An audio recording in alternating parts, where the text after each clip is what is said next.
नमस्कार, मैं Shashiwala from government polytechnic Badaun. आज हम यहाँ पर बायो एनर्जी के नेक्स्ट टॉपिक के बारे में बात करेंगे, जो है हमारा method to obtain energy from biomass. मैं आपको ये बता चुकी हूँ कि इंसिनरेशन प्रोसेस के द्वारा हम वेस्ट से एनर्जी को क्रिएट करते हैं, या वेस्ट से जो आपकी थर्मल एनर्जी बनती है और उस थर्मल एनर्जी से फिर हम इलेक्ट्रिकल एनर्जी प्रोड्यूस करते हैं। तो इंसिनरेशन प्रोसेस में हमारा, मैंने आपको बताया था कि इसमें हम ऑर्गेनिक सब्सटेंस का क्या करते हैं, कंबशन करते हैं। तो कंबशन के अलावा भी आपके बायोमास से, यानी कि जो आपके रॉ मटेरियल होता है बायोमास, उससे एनर्जी को प्राप्त करने के लिए आप हमारे पास और भी मेथड होते हैं जिसे हम एनर्जी को फॉर्म करने के लिए यूज़ करते हैं। तो ये कंबशन हमारा जो था, ये इंसिनरेशन प्रोसेस में हमारा ये मेनली यूज़ किया जाता है, जिसमें हम हाई टेम्परेचर मटेरियल को कंबस्ट करके उससे ऑर्गेनिक सब्सटेंसेस को ऑर्गेनिक सब्सटेंसेस को क्या करते हैं, हीटअप करना शुरू करते हैं और फिर उससे हम एनर्जी फॉर्म करते हैं।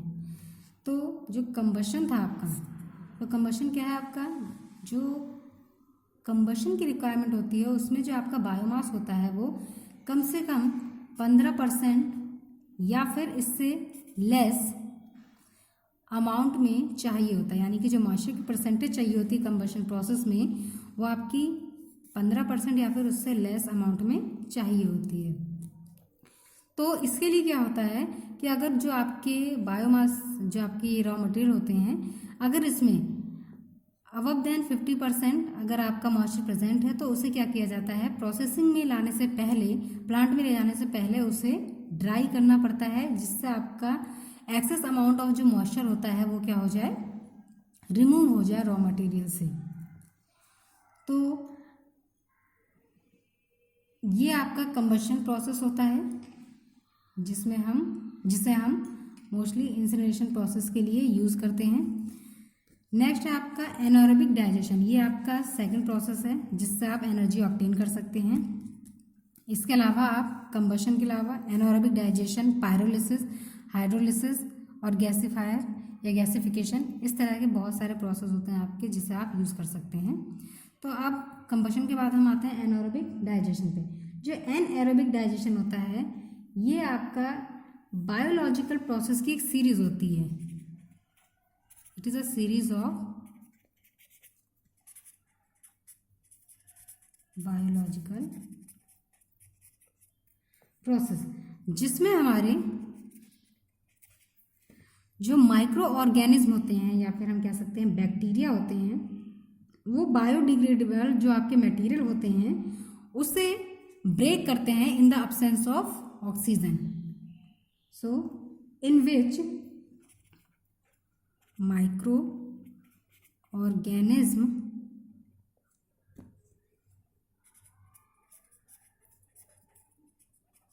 ब्रेक डाउन बायो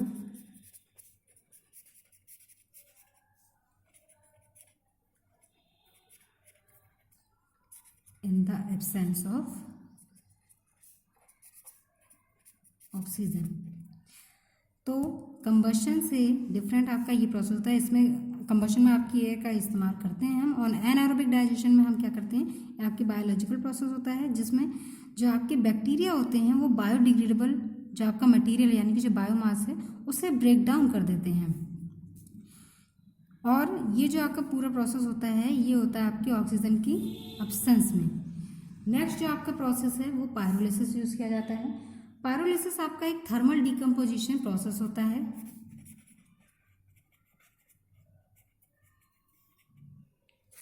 तो ये आपका थर्मल डिकम्पोजिशन प्रोसेस होता है जिसमें जो मटेरियल होता है आपका, यानी कि जो आप यहाँ पर बायोमास ले रहे हैं या जो बायोडिग्रेडेबल मटेरियल लेते हैं, उसे हम इनर्ट एटमॉस्फेयर में एलिवेटेड टेम्परेचर पर, एलिवेटेड यानी कि जो आपका सराउंडिंग टेम्परेचर होता है उससे ज़्यादा जो टेम्परेचर होता है, उस टेम्परेचर पर हम क्या करते हैं, अक्रिय एटमॉस्फेयर में जो आपका बायोमास है उसे क्या करते हैं, डिकम्पोज करते हैं। और ये भी आपका इनर एटमॉस्फेयर यानी कि यहाँ पर भी आपकी ऑक्सीजन की प्रेजेंस नहीं होती है। और इससे क्या होता है, जब यहाँ पर थर्मल डिकम्पोजिशन होता है तो जो केमिकल बॉन्ड होते हैं, जो आपका ऑर्गेनिक मैटर होता है इसमें, उस और जैसे यहाँ पर मैंने आपको बताया था कि आपके जो माइक्रो ऑर्गेनिज्म होते हैं वो बायोडिग्रेडेबल मटेरियल को ब्रेक डाउन कर देते हैं। इसी तरह से यहाँ पर जो आपका बायोडिग्रेडेबल मटेरियल होता है उसके केमिकल बॉन्ड्स क्या होते हैं, ब्रेक हो जाते हैं। और केमिकल बॉन्ड ब्रेक होने से जो केमिकल कंपोजिशन है वो क्या हो जाता है, आपका चेंज हो जाता है। तो यहाँ पर क्या हो जाता है, चेंज इन केमिकल कंपोजिशन। और केमिकल ब्रेक डाउन होने से क्या होता है, जो बॉन्ड ब्रेक होते हैं तो उनसे जो आपकी हीट रिलीज होती है वो हीट आपकी स्टोर कर ली जाती है। तो इस तरह से पायरोलिसिस प्रोसेस के द्वारा भी आप बायोमास से एनर्जी को प्रोड्यूस कर सकते हैं। नेक्स्ट है आपका हाइड्रोलिसिस प्रोसेस। इसे हम हाइड्रोलिसिस या फिर इथेनॉल फर्मेंटेशन भी कह सकते हैं। हाइड्रोलिसिस के द्वारा जो हमारा सेलुलोज होता है उसे हम क्या करते हैं, अल्कोहल में कन्वर्ट करते हैं।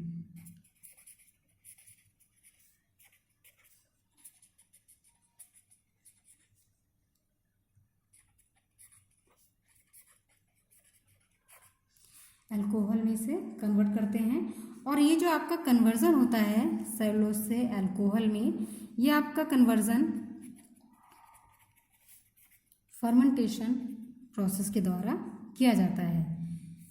और जो इथाइल अल्कोहल है आपकी, ये इथाइल अल्कोहल आपकी डिफरेंट वेराइटीज ऑफ शुगर से प्राप्त होती है। यानी कि जो आपकी शुगर इंडस्ट्रीज है वहाँ से आपका इथाइल अल्कोहल आपको प्राप्त हो जाता है। और जिस जिस तरह की आपकी वेराइटीज ऑफ शुगर यूज़ की जाएंगी उतने ही टाइप्स के आपको डिफरेंट डिफरेंट कंपोजिशन के इथाइल अल्कोहल का मिक्सचर प्राप्त होता है। तो जो इथाइल अल्कोहल होता, जो आपका शुगर की वेराइटीज होती हैं उसे अगर ईस्ट के साथ फर्मेंटेट किया जाए, शुगर विद ईस्ट के साथ अगर हम वैरायटी ऑफ शुगर को फर्मेंटेट करें तो भी आपका अल्कोहल प्राप्त हो सकता है। नेक्स्ट है आपका गैसीफायर प्रोसेस।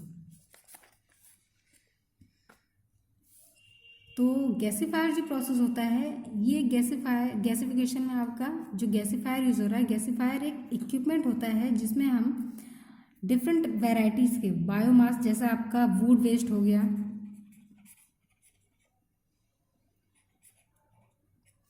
या फिर आपके एग्रीकल्चर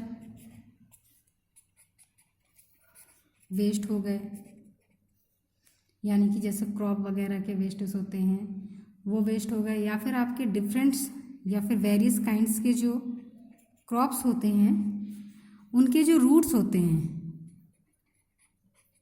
यानी कि जो जड़ें वगैरह होती हैं,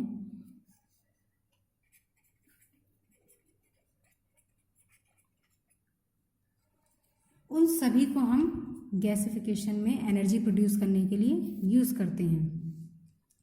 तो गैसीफायर में जो बायोमास होता है आपका वो ड्राइड किया जाता है, हीट किया जाता है, फिर इसके बाद इसे पैरोलाइज्ड किया जाता है और पार्शियली ऑक्सीडाइज करके हम इसे रिड्यूस भी करते हैं। यानी कि मटेरियल को अगर आपको डिकम्पोज करना है तो उसके लिए इसे ड्राइड किया जाता है गैसीफायर में, हीटअप किया जाता है, पैरोलिसिस किया जाता है और पार्शियली ऑक्सीडाइज किया जाता है, जिससे आपका मटेरियल डिकम्पोज होने लग जाता है और फिर उससे हम एनर्जी को क्रिएट कर लेते हैं या फिर ऑब्टेन कर लेते हैं।